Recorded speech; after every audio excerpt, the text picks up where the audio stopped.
Vaison-la-Romaine en plein été, c'est fabuleux parce qu'on fait des rencontres complètement inattendues. Et aujourd'hui, j'ai rencontré Roger Cornillac. Bonjour. Bonjour. Bonjour. Merci d'avoir accordé cette interview parce que c'est vrai que notre rencontre s'est trouvée à la terrasse d'un café et vous m'avez spontanément accepté cette interview et je vous en remercie. Oui, ouais, j'ai accepté. J'étais juste en train de boire une Moresse, qui est quand même la boisson locale. Et bon, je crois que les terrasses, c'est fait pour ça, un petit peu pour se rencontrer. L'opportunité fait que, bon, en 3 mots, vous m'avez fait part de de ce que vous faites là sur le net. Et bon, je trouve ça intéressant, donc il faut l'encourager. Voilà, tout simplement, quoi. Comme si on était à une terrasse de café. Voilà, un échange fabuleux dans tous les cas. Vous êtes à Vaison-la-Romaine de passage. Je suis de passage, oui, chez Florence Moracciol, qui était une journaliste et que j'ai connue. Je suis venu il y a quoi, quelques dizaines d'années, enfin pas tant que ça, mais quelques dizaines d'années, beaucoup souvent à Vaison, parce que la mère de mon fils, Clovis Cornillac, donc Boyer, est la sœur de Serge Boyer, qui habite à Vaison, qui est au Crestet, qui est au conseil municipal d'ailleurs, je crois. Oui, que l'on connaît très bien d'ailleurs, puisqu'il est délégué au patrimoine de la ville de Vaison-la-Romaine. Donc en fait, quelque part, on retrouve un petit peu toute la famille Cornillac-Boyer sur Vaison-la-Romaine. C'est fabuleux pour nous. Vous êtes metteur en scène, vous êtes acteur, vous êtes auteur. Comment vous définissez-vous le mieux? Bah, c'est-à-dire, j'ai toujours été marginal. C'est un peu plus difficile maintenant de l'être et d'en vivre. Mais je ne m'inscris pas du tout comment dirais-je, enfin, sur le plan de la carrière, je ne suis pas du tout dans un système, même institutionnel, privé sûrement pas. Et institutionnellement, c'est pas facile parce que où je monte des spectacles qui ne sont pas toujours enfin, acceptés, ils ne sont jamais refusés. Il n'est pas censuré, c'est pas ce que je veux dire. Là, le dernier spectacle était un spectacle sur Guy Debord, sur la société du spectacle. Et c'est très difficile à monter, très difficile à exploiter. Voilà, mais parce que ça fait partie de mon identité. Je ne suis pas marginal forcément, mais voilà, donc c'est mon chemin, c'est mon parcours, c'est ma quête un petit peu. Et c'est un peu plus difficile en ce moment, c'est vrai, parce qu'il faut vraiment être dans le système un petit peu, quel qu'il soit, pour avoir des subventions. Il faut beaucoup d'argent, il faut pas mal de choses. C'est un peu plus difficile, mais ça fait rien. C'est agréable d'être marginal, je crois. Pour moi, ce l'est, quoi. J'ai jamais été rejeté, mais je suis un peu marginal. Voilà, c'est tout. Ça n'a rien d'héroïque, mais je me plais sans me complaire. Voilà. C'est ce que vous transmettrez à travers vos mises en scène et à travers votre livre, hein, aussi, quelque part, SDF. Oui. Oui, c'est-à-dire SDF, c'est une aventure un peu particulière. C'est la vie d'un boxeur qui s'appelle Jérôme Le Banner, qui est un boxeur de free fight.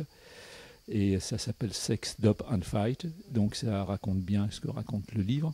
Mais en même temps, ce qui est drôle, c'est que ça interpelle mal. C'est-à-dire que c'est un titre qui fait peur. Et je comprends pas pourquoi. Moi, je croyais que c'était le contraire. Je croyais que ça allait attirer. Et en fait, il y a un phénomène de rejet par rapport au titre. Chez les lecteurs, dans les signatures qu'on a fait quelquefois dans les librairies, les gens s'approchent, voient Sex, Dope and Fight, et ils n'ouvrent pas le bouquin, quoi. Je veux dire, il y a c'est très curieux. C'est un très mauvais calcul de ma part. Je regrette pas le titre, mais je veux dire, comment dirais-je, je suis pas dans le marketing, donc c'est un petit peu une erreur de donner ce titre, parce que c'est la vie d'un mec que j'aime bien, qui est marginal aussi, parce que la boxe c'est un sport marginal, et c'est intéressant. Le sport, je connaissais pas du tout, et c'est un type qui a une attitude, une cohérence dans son discours sur la violence, une cohérence sur le plan sexuel. Enfin, il a plein de cohérences comme ça m'a beaucoup étonné. On a tendance à dire, traiter les sportifs un petit peu de débiles ou d'être un petit peu inférieurs, quoi. Et là, j'ai trouvé un être très très intelligent, très cohérent, très pertinent, perspicace. Donc voilà, je trouve que ça valait le coup de faire un bouquin sur sa vie. C'est un roman sur sa vie. Voilà, donc encore une fois, c'est un éditeur marginal qui l'a édité, parce que on ne trouve pas comme ça un éditeur si facilement que ça. Et je suis content de ce qu'il est, mais c'est très difficile à diffuser, à vendre, quoi. On le vend sur le net, sur Amazon, tout ça, ça marche bien. Mais bon, il aurait été, c'est vrai, dans les banlieues, à Carrefour, enfin, ou autres grandes surfaces, c'est vrai que les jeunes de banlieue connaissent et aiment beaucoup Jérôme Le Banner, enfin la boxe taille, tout ça. Mais on n'a pas de circuit de distribution dans ces lieux-là, et c'est dommage, quoi. Mais bon, c'est comme ça, on le savait, hein. Je suis pas amer du tout. Revenons à la région. Bon, là, on est en plein festival d'Avignon. On est à quelques kilomètres d'Avignon. Est-ce que vous avez été faire votre petit marché, si je peux dire ça ainsi, ou vous êtes juste en tant que spectateur? Je suis en tant que spectateur parce que marché, j'ai pas de marché, moi. C'est-à-dire, je ferais bien mon marché, mais j'ai pas de circuit, j'ai pas de théâtre. Donc, non, j'y vais par curiosité, c'est sûr. J'y vais retrouver des amis. Et bon, ça donne toujours envie de faire quelque chose. En Avignon, moi j'ai fait le premier festival œuf d'Avignon, qui était beaucoup moins, comment dirais-je, moins techniquement posé qu'il ne l'est actuellement. Les salles n'étaient pas climatisées, pas de projecteurs. Maintenant, c'est devenu une institution qui s'est démarginalisée. Ça, je le regrette parce que. Mais bon, en même temps, c'est bien. C'est un marché, c'est un bon marché, avec surtout un public qui vient pour ça. Et c'est très agréable. C'est comme pour les primeurs, si on va acheter des abricots, on va où il y a des abricots. Et là, c'est un petit peu, les gens sont curieux dans la ville d'Avignon. Ils sont là pour ça, ils sont intéressés, curieux, attentifs, attentionnés. Et si on veut vendre, entre guillemets, son beefsteak, sa pièce de théâtre, son spectacle, il suffit de parler aux gens, c'est vrai, et de les convaincre. Donc ça, c'est assez rare, c'est vrai, c'est assez rare, et c'est bien.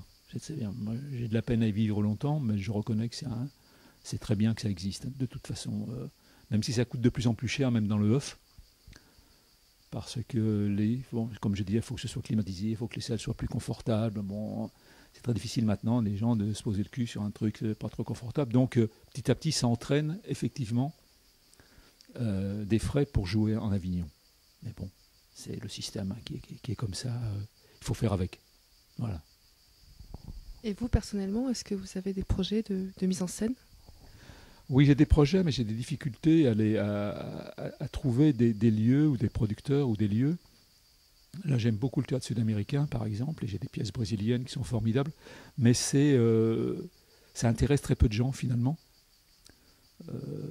Moi, j'ai fait des mises en scène en Amérique du Sud, en Corée, enfin en Algérie, et la culture française, on est toujours très bien accueillis dans les pays étrangers, parce qu'on est français, culturellement parlant en tout cas, mais dès qu'on cherche à inviter des metteurs en scène étrangers, à ce moment-là, il y a très peu de retours. Il y a très peu de retours. Et je regrette beaucoup qu'il n'y ait pas assez de metteurs en scène étrangers qui fassent travailler des comédiens français sur place, en France. Et donc, pour ces pièces brésiliennes, c'est vrai que c'est un théâtre particulier, c'est un théâtre drôle, très cruel, très drôle, très marginal, politiquement très engagé, mais qui a une forme de théâtre. Les gens ont peur, enfin les institutionnels ont peur parce que c'est du théâtre drôle, c'est souvent proche du boulevard, sauf qu'il y a un discours pertinent et politiquement très très fort. Mais bon, j'arrive pas parce que ça intéresse pas. Bon, mais j'y arriverai, hein. Mais pour l'instant, c'est difficile, ouais. Vous quittez Vaison-la-Romaine, est-ce que vous avez eu l'occasion de profiter du festival Maison Danse, par exemple, ou pas du tout? Non. Je vais très peu, encore une fois, de façon un peu arbitraire, dans tout ce qui est trop institutionnel. Je veux dire, je trouve que tous ces festivals en général sont. Moi, j'ai fait des festivals dans des villes beaucoup moins importantes et où on a une liberté quand même. On est moins astreint à faire un spectacle, comment dirais-je, un petit peu un espèce de grand spectacle, un petit peu tendance, un petit peu truc, un petit peu machin, un petit peu chose, quoi. Et là, au festival IN d'Avignon, j'y vais pas. J'y vais pas, sûrement les spectacles sont bien et ils sont intéressants. Mais bon, c'est pas forcément le théâtre qui m'intéresse. Ma curiosité, je ne suis pas attiré forcément par ça. Et donc à Vaison, je sais qu'il y a un festival de danse qui est important, qui marche bien, je crois. J'ai vu qu'il y a des Découfflé, qui était mon voisin à Paris, il n'y a pas si longtemps que ça. Mais bon, je sais pas, c'est vrai que je suis pas attiré forcément par tout ça. Je regrette effectivement qu'à Vaison, qu'il n'y ait pas un festival off. Bon, il n'y ait pas une possibilité pour des troupes de la région, pourquoi pas de la région, ils sont là pour ça aussi. Un festival qui leur soit ouvert, ou même des danseurs, ou même des chanteurs. Enfin, je veux dire, je trouve que c'est un petit peu... les festivals deviennent un petit peu emblématiques comme ça, d'une culture qui n'est pas régionale, qui n'est plus régionale. Et l'argent vient de la région. Et je ne comprends pas pourquoi la région ne donne pas plus d'argent aux régionaux, quoi. Et c'est pas du régionalisme dans le sens péjoratif du terme, mais je regrette beaucoup qu'il n'y ait pas assez de régionalisme, justement. Que Parisien, on est parachuté. Moi, je le suis, donc j'ai été parachuté en province aussi. Mais je regrette que ce soit pas assez ouvert à des troupes locales de théâtre. Il y en a, sûrement. Et c'est dommage qu'il n'y ait pas une petite place pour ces gens-là, je trouve. Donc la prochaine fois que je passe à Vaison, j'aimerais bien ça me ferait plaisir que les portes soient ouvertes à ces collectivités-là, ou ces troupes. Il peut y avoir des lectures, il peut y avoir plein de choses, enfin je crois. Il peut y avoir des choses sur le vin, il peut y avoir plein de choses.